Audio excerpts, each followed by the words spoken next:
шәкірттерімізді бірінші топ мына жаққа, екінші топ, үшінші топ және төртінші топ топталып отырайық.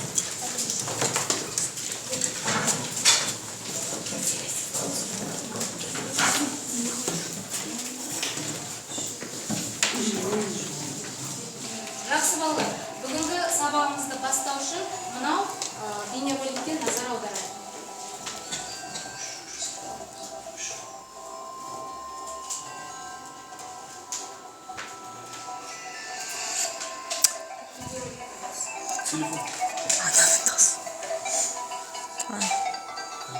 Ағай төбеде ол.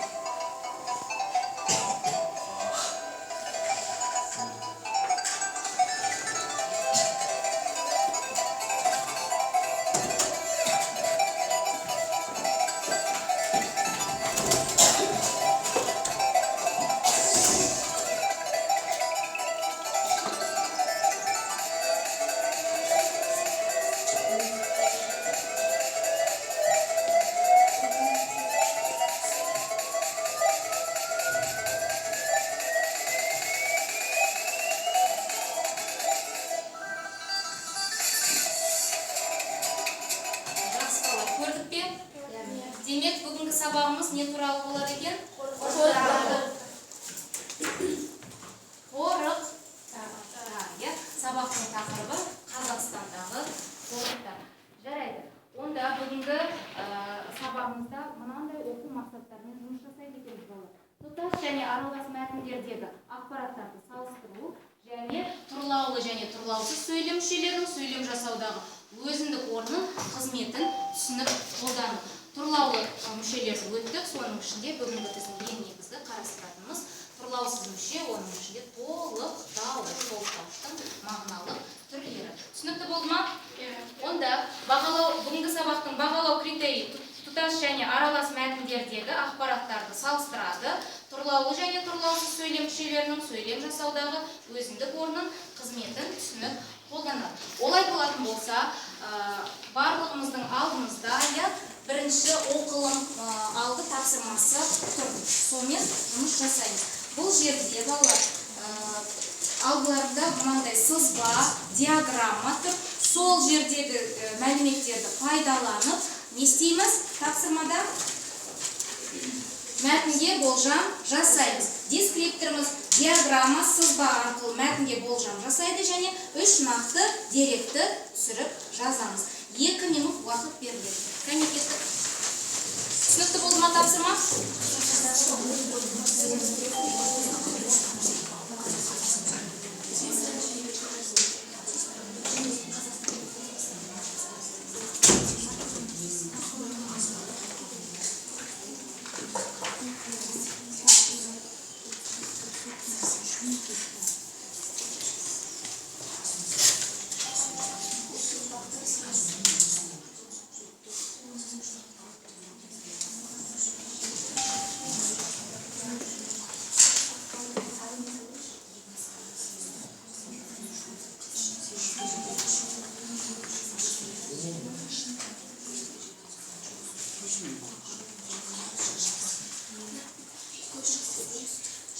Жұмысты топпен қорғасақ болады.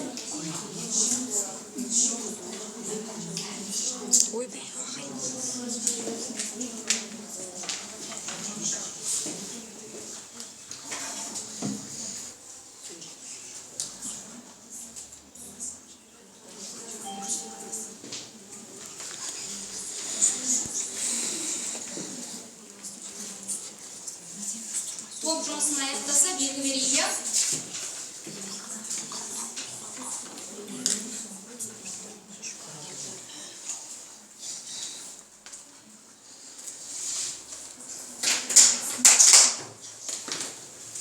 Жақсы, бірінші топ жұмысын аяқтады, екінші топта дайын.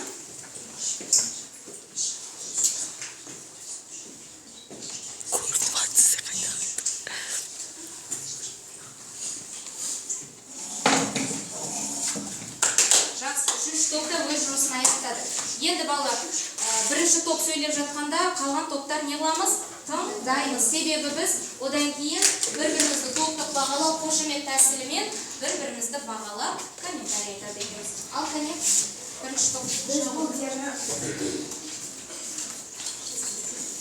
Biz bu diagramada Қазақстан аумағында оң қорық бар екендігін білдік. Және де ұлттық бақтардың саны 8-ге жетеді. Үшінші дерек қорықтардың көп орналасқан жер оңтүстік Қазақстан облысы. Жақсы, тамаша. Оқытпақ, иә? Үш нақты деректі оқытпақ. Екінші топ. Өз жұмыстарыңызбен таныстырыңыздар. Бұл диаграммада бізде қорықтың сандары берілген.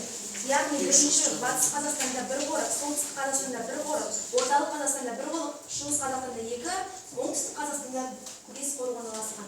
Жақсы, демек қорықтар ең көп орналасқан Қазақстанның қай аймағы екен? Оңтүстік Қазақстан екен балалар. Тамаша, жақсы. Отыра қойыңдар. Оқыдық па деректерді? Бізде 3 дерек болды. Бірінші дерек Қазақстан аймағында 10 қорық орналасқан. Осының ішінде ең көп қорық орналасқан жер ол оңтүстік Қазақстан болып табылады. Ал ең аз қорықтар орналасқан жер ол батыс Қазақстан, солтүстік Қазақстан және оңтүстік Қазақстан болып Енді біз есептеледі. осы диаграмманы қарап, бізге берілген мәтін, яғни қорықтар туралы болады деп болжам жасаймыз. Болжам жасаймыз. Жақсы, тамаша. Оңтүстік Қазақстанда қанша дедік балалар қорықтар саны? 5. Демек ол ең аз қорықтар несіне жатады ма екен аймағына? Жоқ, иә, осы жерді түзетіп қойыңдар. Кәне жақсы. Кешір. Жақсы, келесі. Үшінші топ. Үшінші топқа берілген тапсырма құрылған жылы. Яғни біздің Қазақстанымызда 10 қорық бар. Мысалы 1926 жылы Ақсу-Жабағылы қорығы, 1934 жылы Наурыздың қорығы, 1939 жылы Батыс Екеуес қорығы, 1964 жылы Алматы қорығы, 1968 жылы Қорғалжын және тағы басқа болып кете береді. Бізге 3 дерек берілген. Қазақстандағы қорық саны 10. Жақсы. Бізде екінші деректе ол Ақсу-Жабағылы ең бірінші қабылданған қорық ол 1926 жылы. Ал үшінші дерек бізде ең соңғы ол Қаратау қорығы ол 2004 жылы құрылған дерек. Жақсы, тамаша, тыңдасып па, отыра қойыңдар. Келесі 4-ші топтың жауабын тыңдайық.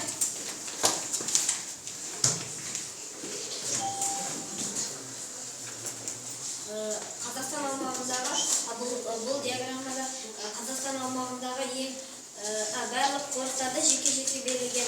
Солардың бірі Қаратау қорығы, Батыс Алтай қорығы, Алматы қорығы, Марқакөл қорығы, Ақсу-Жабағылы қорығы, Барсакелмес қорығы және Наурызым, Алакөл, Үстірт, Қорғалжын қорықтары берілген. Бізде осы бірінші дерекке сүйенсек, бұл бірінші деректе бізде қорықтардың ең кіші көлемдегі қорық Қаратау қорығы. Ол 34,3 мың гектарға жетеді. Ал ең үлкен қорық ол Қорғалжын қорығы. Ол 259 мың гектарға көлемде болады. 1000 гектар, иә? Аумағы сондай екен. Жақсы, тамаша. Отыра қойыңдар. Ал енді осы алдыларында тұрған дескриптор бойынша балалар диаграмма сызба арқылы мәтінге болжам жасады ма? Және нақты 3 деректі келтірді ме? Соған байланысты бірінші топ, екінші топты қошемет арқылы бағалайды. Жақсы, неге? Аяжан? себебі олар диаграмма сызба арқылы өздеріне болжам жасай алды және де 3 нақты деректі бізге айқын жеткізіп берді. Тамаша, жақсы. Екінші топ, үшінші топты бағалайды. Жақсы, неліктен? Себебі үшінші топ 3 нақты деректерді анықтап сызба арқылы бізге болжам жасай білді. Жақсы, тамаша. Үшінші топ, төртінші топты бағалайды. Неліктен?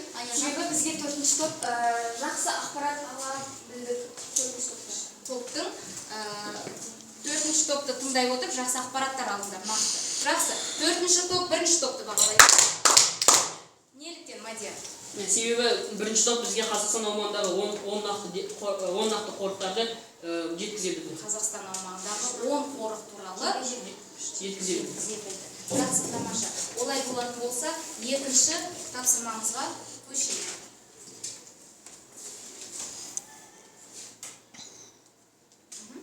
Енді бұл оқылым тапсырмасы балалар, мәтінді оқыңыз, тұтас және аралас мәтіндердегі ақпараттарды салыстырыңыз дейді.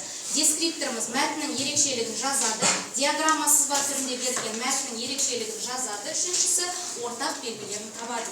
Ол үшін қазір біз оқулығымыздың 100-ші бетін ашамыз.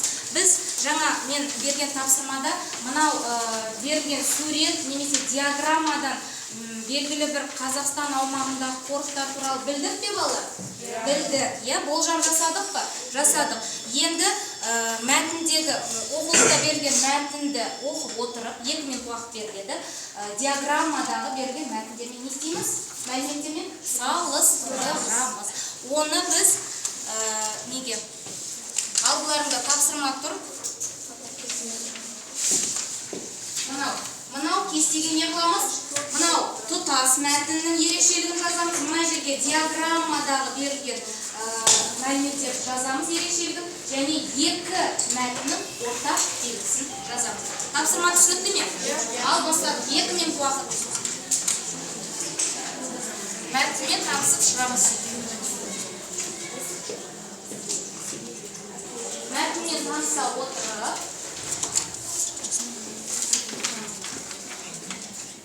топпен жұмыс жасаймыз, ақылдасып.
Аяқтады.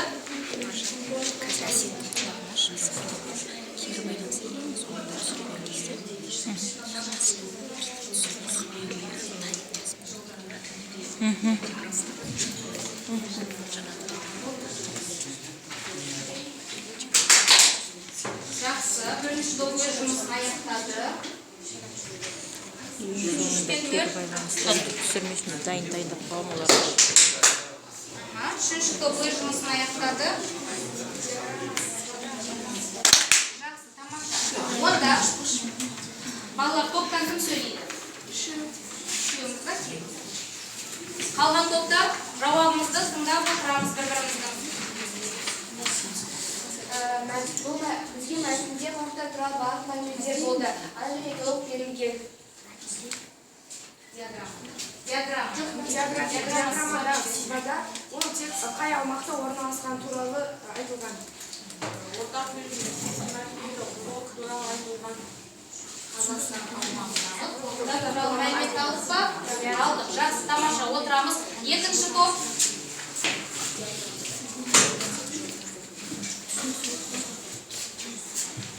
Сөйлемегендер шығамыз, иә? Жақсы. Мәтінде 10 қорық жайлы ақпарат берілген. Қалай берілген? 10 қорыққа сипаттама, қай жылы ашылғаны берілген. Толық ақпараттар. Жақсы. Диаграмма сызба бойынша қорықтардың орналасқан аймақтары мен саны берілген. Саны берілген. Ал екі ортақ тұсы? Ортақ белгілері мәтінде де және диаграмма сызбада да қорықтар жайлы толық ақпарат беріліп бізге айтылған. Жақсы, тамаша. отыра қойды. Келесі 3-ші топ.